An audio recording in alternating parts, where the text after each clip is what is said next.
made it to Chiro Hustle. Sit back and learn from the greatest influencers in the profession. This week's episode is brought to you by Clothes for Chiro, Legacy Wealth Management, Posture Scream, Universal Traction Systems, Vantage Point Marketing, Imaging Services, Zingit Solutions, Chiro Thin, Dr. Peter Goldman's Zone School of Healing, and Everest Chiropractic Bootcamp. Let's hustle. Hey guys, welcome to episode 73 of Chiro Hustle, still working remotely. I am your co-host, Luke Millette. Here's Jim Chester.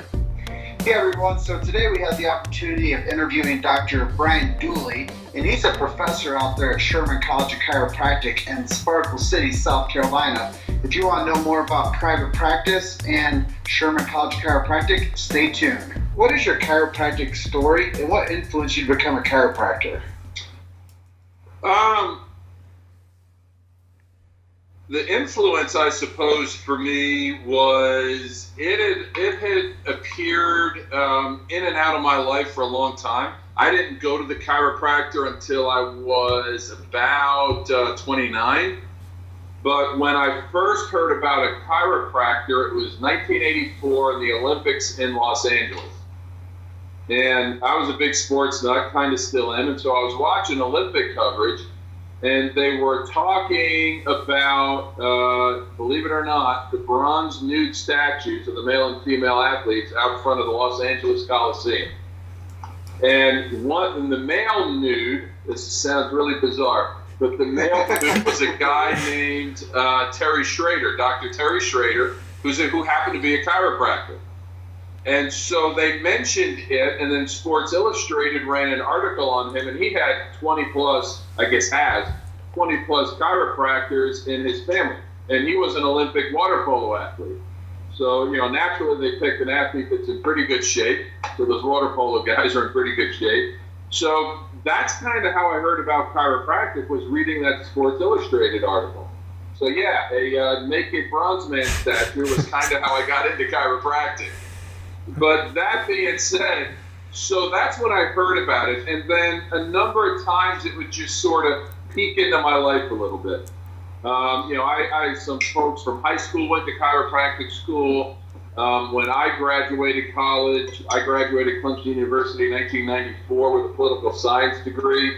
And what that means is you're going to go back to college at some point. Hard to make a living off of a political science bachelor's degree unless you win Jeopardy. But then I got a job in the movie business, TV business, building sets. And so one day I was carrying this huge fan and my back just kind of blew out. And so, at the time, workers' comp, they sent me to physical therapy. And I remember looking at my x-rays and seeing what I know now was a straight lumbar curve. And I was told that discomfort I was going to have, while it would get some better, I was going to have discomfort in my lower back for the rest of my life. So that was kind of a downer because I was about 24 at the time and thinking that's kind of lousy. And a guy I worked with said, hey, you ought to go to the chiropractor. But back then I just knew nothing about it. So I'm like, I'm not going to go. And so I didn't. And then, then I got out of that business, and I batted around pretty good. So I worked for the Atlanta Braves for a year. I worked in radio for a little bit. I worked for a headhunting company for a little bit. I worked for a real estate limited partnership firm, which is tax shelters, for a little bit.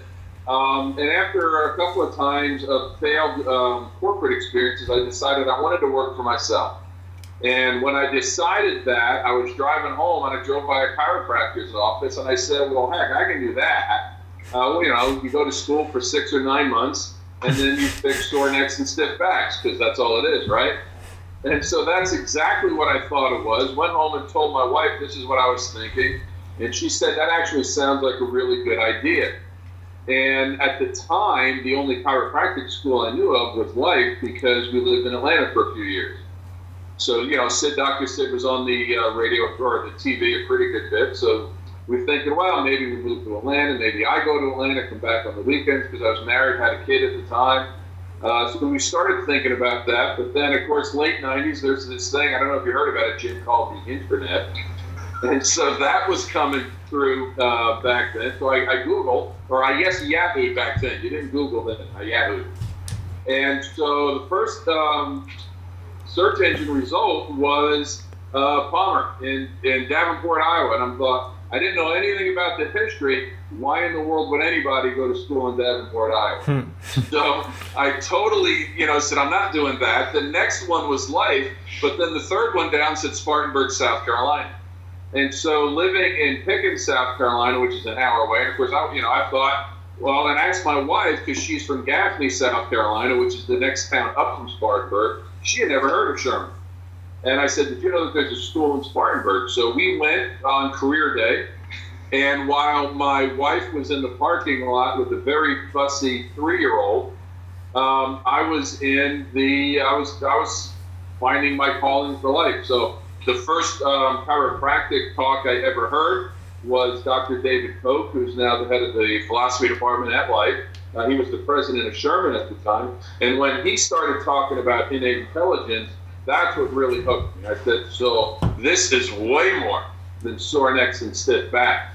And so I had to go back. I had to take, I think, 9 prerequisites, because as a political science major, I didn't have any biologies, chemistries, or all those types of things. So I had to knock those out for a couple of years. So I was going to night school, and then finally got to chiropractic school in January of 2002. Loved it. First class I had was a philosophy class with Dr. Val Panaccio, who's now at Academy College in London. And so I really fell in love with the philosophy and just said, this is the place I'm supposed to be. Loved going to school. I loved Spartanburg. I loved Sherman, and thought I could kind of see myself coming back there at some point, but didn't think too much about it, because I also thought there's no way in HE double hockey sticks that I'm going to be a teacher. I mean, that's just not my thing. And so, I associated for 2 years, then decided it was time, well, it was a mutual decision that it was time for me to go on my way, as a lot of associateships will happen. And so I opened my own office in 2007, and, I was doing fine, making a living and doing that stuff. But then Dr. Eric Russell was named the president at New Zealand Chiropractic College. And I thought, boy, that would be really cool to live in New Zealand. So I just sent him an email, because I had met him before at Sherman. And I said, well, how did you get into teaching? And so he said that he got into community college, and then just be ready when your opportunity showed up. I said, that's not so hard. So I started looking at community colleges around here, technical colleges, and started teaching anatomy and physiology lab, because there was no way I thought that I could put a 3-hour lecture together, because they did block classes. I said, but in a lab, you lecture for 15 minutes and then babysit the rest of the time while they're cutting up things. And I said, well, I can do that. And so the first 2 classes I taught, so if you're the class, if I'm looking straight at you, I was sitting 90 degrees, just literally sitting at a computer reading off of the PowerPoint. That's how I taught. And I thought, if I'm taking a class from me, I would really hate myself. So I'm going to have to figure out a better way to do this. And so then I just started thinking, what were some of the things that I liked the teachers did? What did I just like to do that would have fun? And so started, myself just kind of came out. And the very next class, that third class, then I started to figure it out. Got a great response from the students, and then I thought, boy, I really kind of like this. And so after about 2 years, I was paying attention to what Sherman was doing. They had an opening for assistant floor doctors because Sherman was growing, so more interns were in the clinic. So I started out there just 1 day a week on Wednesdays, and then was in the right place at the right time as the vice president of academic affairs called me up and said, how would you like to teach history and philosophy 2 class, which is the 33 chiropractic principles. And I thought if I had to pick 2 classes, those would be it. And so it just seemed very fortuitous. And then as I jumped in from going from somebody who never thought that they would public speak, certainly for a living, and now that's what I do, I just love being there. And so I've been at Sherman, just had my 5-year anniversary now. And so working there, I have full-time hours there, but I still have my practice Monday through Thursday here at Pickens in the afternoons. So I like the opportunity to, I can bring practice into school and school into practice. So Here I am. That's very unique, and that's one of the things I ask people is what makes you unique in the chiropractic space. And just from understanding that you're now teaching and you're both practicing, that's pretty unique. So is that something you're going to continue doing? Or are you going to look to push more towards academia, or how does that look for you as you go along? Well, you never go into academia for the money. So, and it's not that Sherman isn't taking care of me. They're doing fine. But, I want to stay practicing as long as I can. I suppose if the right opportunity came along to academia that said, hey, you got to sell your practice and just do that, I would give that serious consideration. But right now, what I want to do for my practice is, you're doing pretty well working 32 hours a week, but then my practice went down to 9 hours a week. So, it definitely took a hit as far as people, but now I'm seeing more people now than I've ever seen since I've been teaching. And that's a pretty good feeling. What I would like this practice to be is grow it to the point where it can be open full-time. I don't have to be here. Bring in students or graduated students as associates with the idea that this is a halfway house. You can come here after you graduate, work here for 6 months, a year, or whatever it is, with the idea that we're going to be planning on building your practice somewhere else. So they can hopefully learn the business side of things, see how things compare textbook-wise to real-world-wise, and create their own office. So to be a bit of a buffer, if you will, for people getting out of school. So I would love to do that. So I in the foreseeable future, keeping the practice open. Maybe I'm not here as much, but that's okay. Somebody else can be here as well. I've got a wonderful assistant, so she mans the ship really well. And so she could keep whatever doctors came in here, keep them in line pretty well. That's good. Yeah. So, as a lead instructor at the Sherman College, do you have any favorite motivational quotes or mantras that just kind of keep your batteries charged? Motivational quotes or mantras. One of the things that we've been talking about a lot at Sherman lately is just being in touch with your own personal why. I know when I was in school and I would hear certain folks would come in speakers, but boy, that might be a good mentor. So let me give them a conversation or call. And they always ask, well, why are you in chiropractic? And the answer, well, I want to help people. And I'm like, well, that's not good enough. You got to look deeper. And I don't know what you're talking about. So I went a lot of years without thinking about that too much. But probably within about the last 3 or 4 years through our G10 program, I've put my practice through the G10 program. So the students I know that they're getting what I'm getting. It's the same stuff. We can talk about that in a little bit. But what I noticed was when I was in touch with my why, and I figured out my why is I love the people that I love to do the things they love to do. And so I really like seeing my daughter play soccer. It's just fun to watch her do her thing. I like watching my son play bass. I like watching my wife do her art. I like when my patients tell me that they're able to go do all the things now that they're well adjusted that they couldn't do before. I like watching the students come in green behind the ears and then they leave Sherman and they're going out and being world changers. And so it's not a quote per se, but for me, it's just being in touch with what I'm about. So the why serves me whether I'm a chiropractor, whether I'm a teacher, whether I am a husband, whether I'm a father.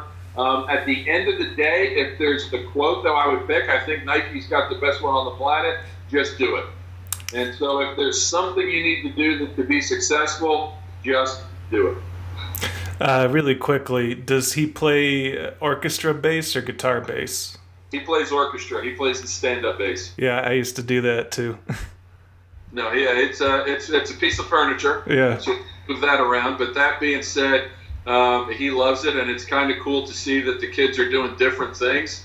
But he's pretty talented at it. I'm pretty sure it's because he's a chiro kid. Yeah, I had a tutor, and so we had to somehow figure out how to fit it in the car to drive across town every week, and people would always try to pull us over and tell us that our guitar is about to fall out of the car. Yeah, I bet.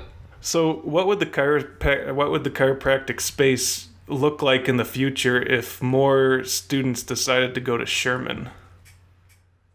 I think hopefully hopefully it will be a better defined chiropractic profession that's about locating, analyzing, and correcting the vertebral subluxation, and that's it. So I think that would clear up the confusion in the public. I think it would clear up the confusion within the profession. And then I would hopefully see the space would be a lot more populated. I think it's not as well populated because the public's confused as to what it is.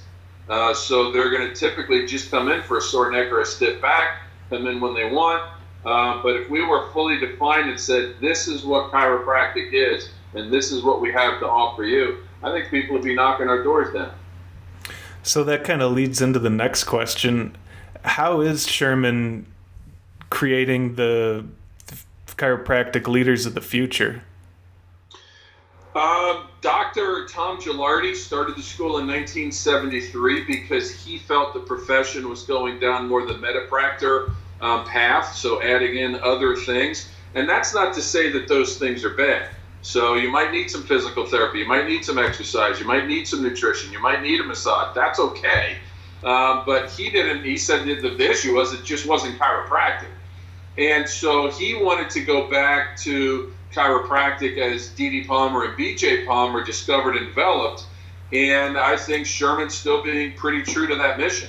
You come to our health center, the only service you're going to get is the location, analysis, and correction of vertebral subluxation, which I think is just fantastic. So we don't do anything else at our health center. And then it's great for the students that often come from a practice that has a bunch of add-ons to it, but then they start talking about their quote-unquote miracle cases, and you said, yeah, and you did that with only the chiropractic adjustment. So they can get a really firm respect of the power of the chiropractic adjustment at Sherman College, because that's all we do. So the way things are going right now, where do you see the chiropractic profession finding itself in the next 20 years? If we don't clearly define who we are, either non-existent at worst or at best somehow absorbed by the allopathic paradigm, that we're just going to forever be sore necks and stiff backs. And that would be a shame. I think because we've lasted this long amongst a lot of struggle, that shows that it's truth, and truth will win even though you struggle for it. So I hope in 20 years you see a lot more people. I think Sherman's doing their job. We need the other schools to do theirs as well. And hopefully we can have a much better profession. But, you have people right now in chiropractic saying that there isn't a subluxation. You have people saying don't take x-rays. So that's certainly not good for the profession. I kind of hope those people would just leave and start their own profession, do whatever they want to do, and give us the word back. Yeah, I think that one of the things that we should talk a little bit deeper into is you being part of the Sherman family and how you guys do actually prepare the chiropractor to go out there and to be successful after they get their diploma. And I know that's not always the case with a lot of chiropractic students going out there into the real world after they get their deep pockets education. I know that you guys do something real special, though, to assure that the Sherman students are successful, right? Yeah, I alluded to it earlier, called our G10 program. And what the G10 program is, the goal of that, and what the G10 means, is that within 10 years of graduation, so there's the G, that the students will be debt-free. So they will have paid off their student loans, they will be putting some money away from themselves, and in a position to start giving back to the profession, hopefully financially and with whatever other resources, time resources as well. So the issue that's always been is, the students, at least I can speak for Sherman's experience, were excellent chiropractors. So we're excellent at the clinical side of things. What we weren't excellent at was how do you actually run a business. So when you're in chiropractic school, yeah, you sort of kind of manage your own business. You go out and get your own patients and you bring them in. But, you don't order your own face paper. You don't, you did some of the laundry as far as gowns, but, they have other people doing the cleaning around and those types of things. Or, how do you, who do you call to set up to set up your business. So what are the things that you need to do? So little things like when I started my business, the power company around here is called Duke Power, and I've had my power with them since I've lived here for years and years and years. Been a good customer for them. And so when I opened my business, then they said, well, you got to have a $700 deposit. It's like, but I've been a customer of yours forever. Like, well, right, you're a business now, and that's different. So that was $700 I had to spend that I didn't even know about. And so it was, those tiny little things. And then it's in chiropractic school, you learn all the pieces, but now we want to make it just one seamless flow. So what they're learning in our didactic building, they then put into practice in the health center, so that basically when they get to their own practice, all they really have to do is probably change the fees and then turn the key and they're working. It should be that easy. I think the reason people struggle is there's just a lack of clarity on the business side of things. And so what Sherman has done has partnered with Dean DePice's group to where they'll come down and they talk about, so they spend a day we do no school, no classes that day, and the students will sit with Dr. DePice's group and learn business aspects, little things, how to negotiate a space, what do you want to do for signage, how to create a budget. So we want the students create your budget while you're in chiropractic school, learn how to do it, and then when you get to a business, you just have to change the numbers, maybe add a few columns.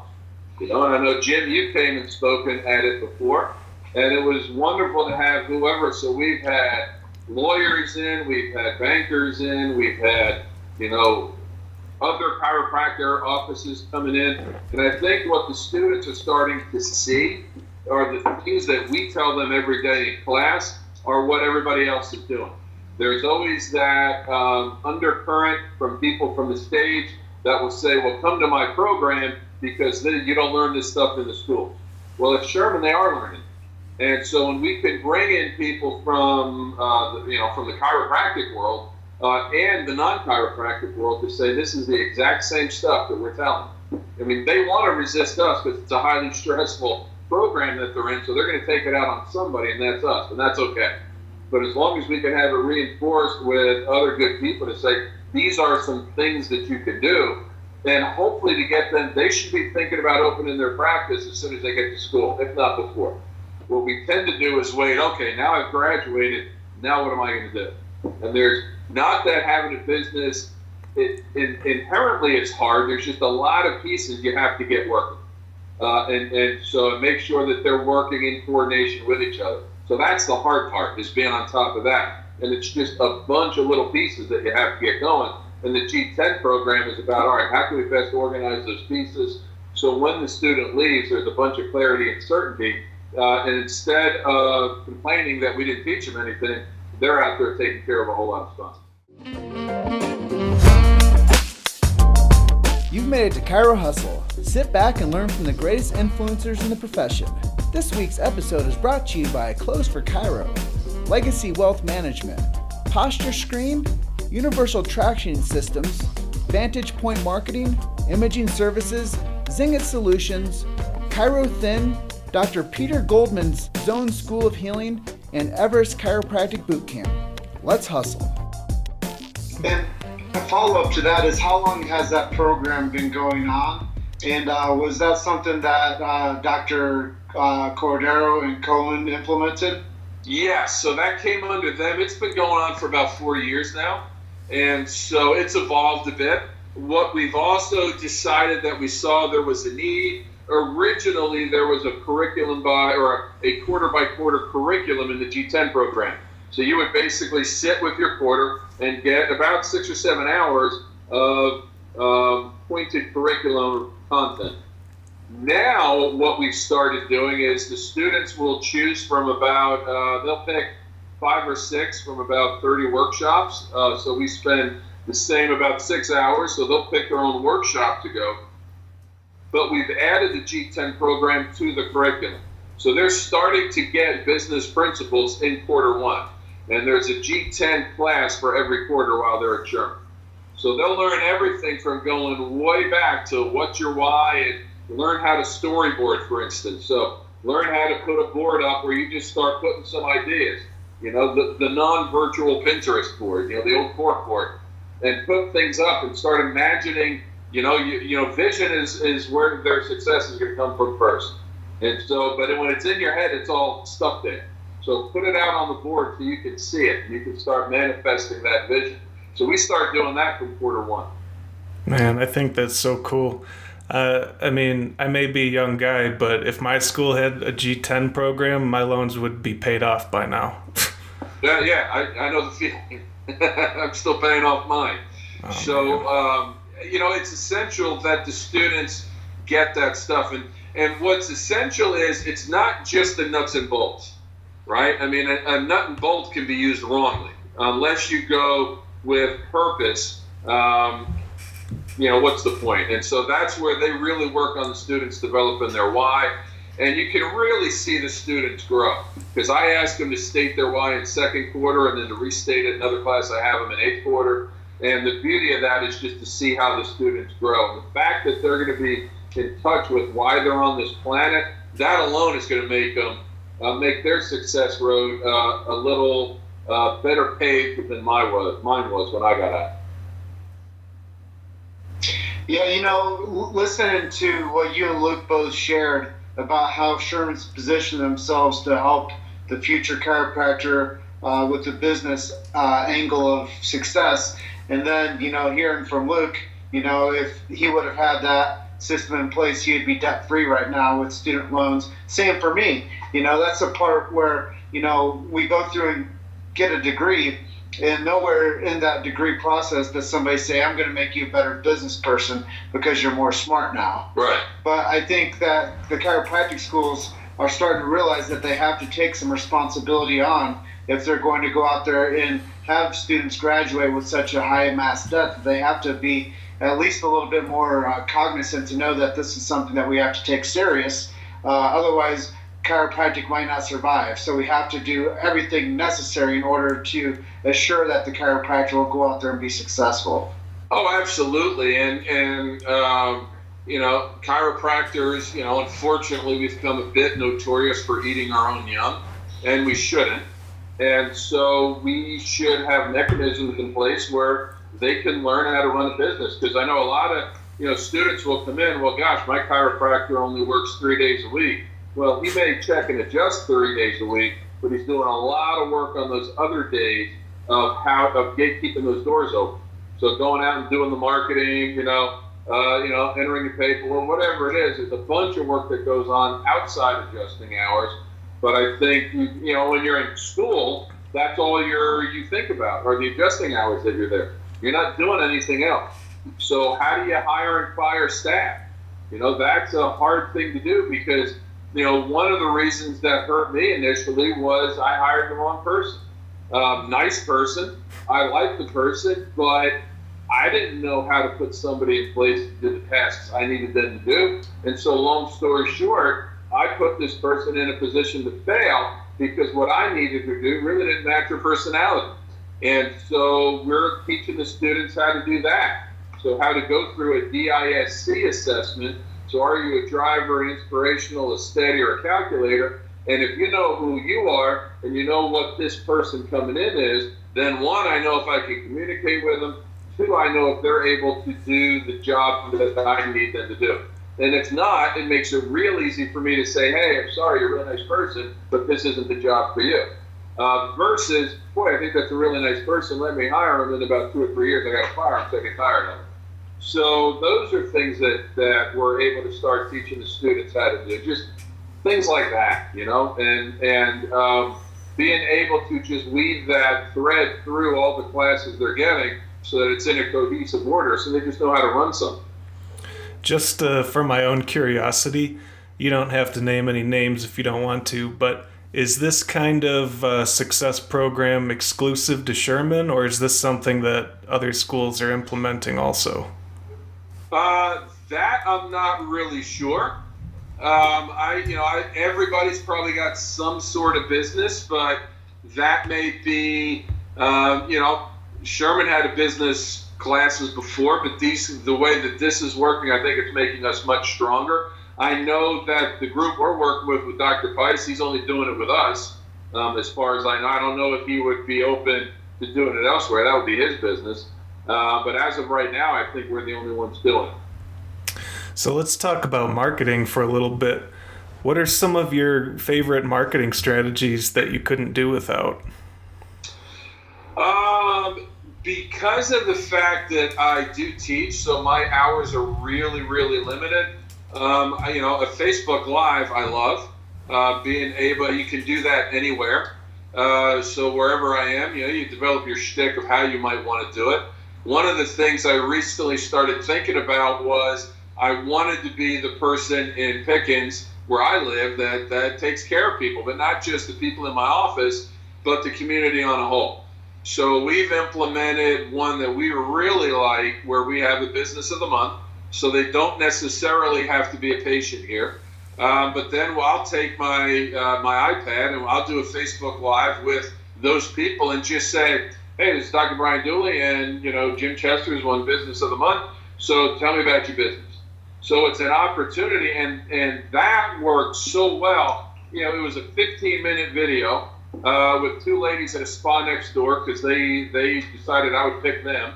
And it was such a beautifully easy thing to do. It didn't cost me any money other than a bag of candy corns, because along with that, I got a certificate from them for a massage, a facial, a haircut, and a bunch of other stuff that didn't cost me a dime, but we can use as a giveaway. So guess how many candy corns for a Halloween giveaway? And I got a really sweet prize to give somebody, whoever wins.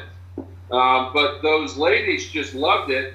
That thing had 3,000 views like in no time. And now I'm getting people on my page saying, hey, thanks so much for doing that for those people. I work out at the YMCA at 5 in the morning. So 5 in the morning, I don't like to talk to people, especially not when I'm walking out. But a guy comes up to me who I had seen a bunch, and he goes, yeah, you're Brian, right? Yeah, well, I'm Maggie's husband. I just wanted to say thank you so much for what you did for my wife.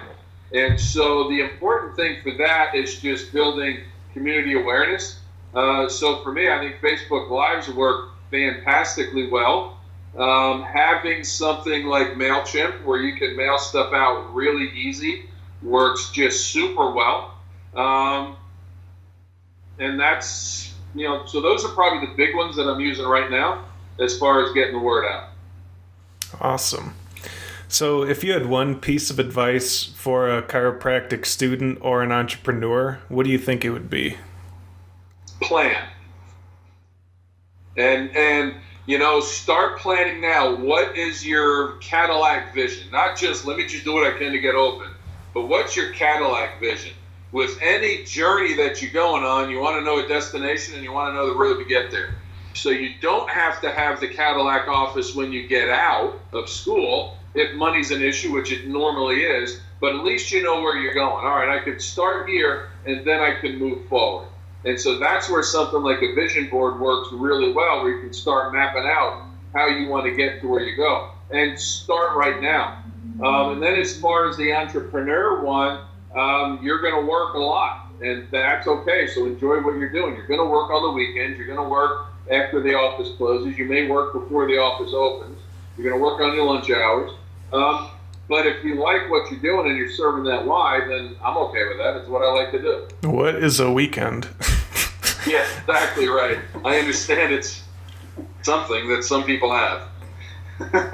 So as you mentioned for yourself personally for marketing strategies and what you like to do, like the Facebook Lives, which I think is genius because you get a chance to cross-pollinate chiropractic with all these other people that are out there running good businesses in your community, right, which I'd recommend anybody doing anyways, just because it's basically having coffee with somebody without having to sit down and have coffee with them. Exactly. And then you can have the same conversation you would have with them, but now you're having that same conversation about both of your businesses. Right.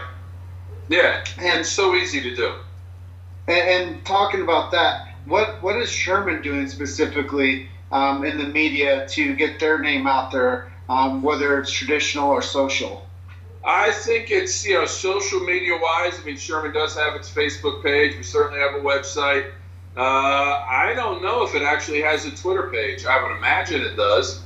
But I think Sherman can ramp up their social media. I really do. I think, getting something, doing Zooms or Facebook Lives, I think it would be interesting if you're doing a Lyceum, doing a quick, I don't know, a 10-minute something or other. If you're coming to speak, hey, here I am with Jim Chester, one of our guests at Lyceum. He's got a program on whatever. Tell us a bit about it, Jim. Give us a thumbnail sketch. That would be just a super simple thing to do. Which they don't do that yet. They used to do Sherman Connect, which was phone calls or conference calls, but it's a video world now. So you can still do webinars or whatnot or have people log in, but it would just be, say, me talking to you and just having a conversation. And so just having a chiropractic conversation, I would love to see Sherman do something like that. So I think they could use that. And so, Sherman being Sherman, we're small, so our PR department is small. So naturally it comes down to the resources. So we may have to find somebody in Sherman that doesn't mind picking up and doing a little bit extra for a while. Yeah, and I think anytime you think about how to make more of a connection in the marketplace, it's all marketing. And it doesn't always necessarily have to be dollars spent to get the most impact. It just has to be something consistent that people will actually pay attention to, that will watch things. And that's really why we started Chiro Hustle, is because we saw a void out there of people actually producing content that was straight chiropractic conversation, and that people could actually find out what real chiropractic, what people talk about in the chiropractic space. Because a lot of these conversations we get people to share with us, that's just the conversations really that they share amongst their colleagues and they share in the hallways at seminars. But now we have this amazing chiropractic conversation that we start, that people talk about. What is Sherman doing? How did they get to where they are from 1973 till today? Right. And why is it important for a student to have themselves, structured for 10 years after practice to be successful? Because in chiropractic, Brian, we know that chiropractors have a pretty quick fail rate after the 5-year period. So how can we curb that and make that successful, especially coming from a higher education standpoint? And that's something that's, real life for you. That's what you're a part of. Right. Just making the connection between marketing for yourself, marketing for the chiropractic space, for Sherman, I think are two really good distinctions to make out there. Is that it's not just the big name universities that need to worry about marketing. It's the mom and pop style chiropractic offices that also need to pay attention to how they brand and market as well. So I'm glad we had a chance to discuss a little bit of marketing and social media presence and whatnot too. But let's talk a little bit more about you. Okay. What do you like to read? What do you like to listen to? What keeps you engaged when you're not either teaching or studying to be a better chiropractor?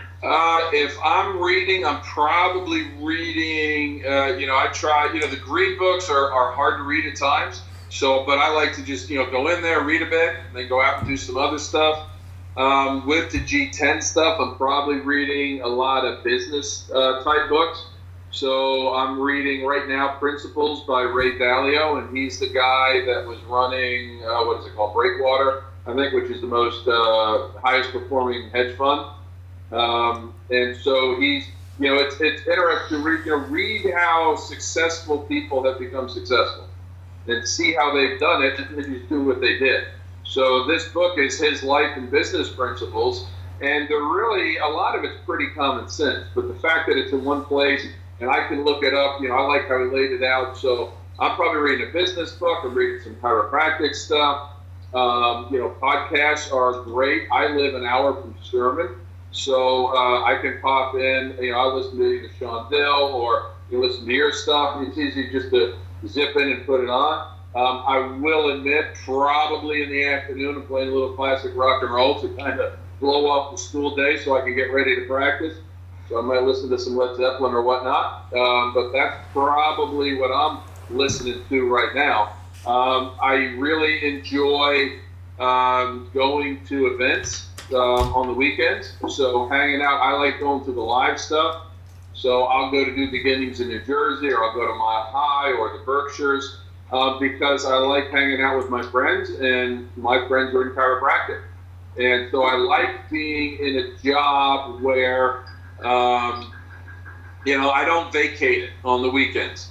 And so I like being able to live in it and go see. I like doing the live bits because for me, the best stuff happens in between seminars or, out in the hallways is where the best things happen. And so I'm getting ready to go to New Beginnings this coming weekend. So I'll be up in New Jersey. So going home for a little bit since I'm a Jersey boy.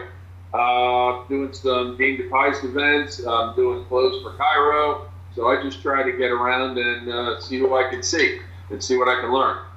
Are you going to the Clothes for Chiro Masterclass November 2nd, 3rd? Yep. Cool. I'll see you there. Excellent. So what are some social media links or web resources you can give people if they wanted to learn more about you or your practice or anything that you're involved with? If you go to Brian Dooley on Facebook, I think my Twitter's Pickens Family Chiropractic, so Pickens. My website is www.pickensfamilychiropractic.com. My email, you can get me at drdooley07@bellsouth.net. So if anybody wanted to ask some questions, they're more than welcome to give a shout. Awesome. And is there anything that we didn't ask you during the interview that you'd like to share with our audience today? Not that I know of. I think you guys have been pretty thorough. I think that, the big thing is get out and speak with folks. I mean, learn something and share it. Back in the day, this is the fact that you have a great platform and you invited me on it is fantastic. And I want to thank you both for it. Because, I like to think I have something to offer, but this is a great way to do it. We could just have a conversation about it. So I think you guys have covered it pretty well. And thank you for being our guest today. Oh, it is my absolute pleasure. Yeah, Dr. Dooley, thank you for being our guest and sharing what you have going on out there in South Carolina, not with only your Pickens Family Chiropractic office, but with your Sherman Chiropractic family out there too. And I just can't say how proud I am of you for what you're able to accomplish with that school out there and helping so many future chiropractors go out there and to serve their communities and to do it with certainty and to do it with success as their mission. So thank you for everything that you stand for and what you're accomplishing out there. Oh, thank you. We're having a lot of fun. I would throw out, if somebody wants to check out Sherman, www.sherman.edu/Lyceum, Lyceum. It's going to be in the first weekend in May, and I just invite you to come out and just take a look and see what we're doing. Won't ask you for money. I might even buy you lunch, but somebody wants to go, just check it out. That's the big thing that we at Sherman got to do is just get the word out and just see what we're about. I'm sure a lot of people have heard a lot of stuff about Sherman one way or the other, but I would ask, just come see for yourself. And then tell me what you think about it. So we invite everybody to come out to Lyceum. Well, I think Luke and I are going to take you up on that lunch. I could see his face. I'll be there. I got a couple spots. All right. McDonald. Well, Brian, that just about wraps up this episode. So thank you again for being our guest today. We had a lot of fun. I look forward to seeing you in a couple weeks. That sounds great. Looking forward to it. All right, see you, Doc. See you. Bye. Bye. Thanks for listening to Chiro Hustle. Don't forget to subscribe and check back next week to continue hustling.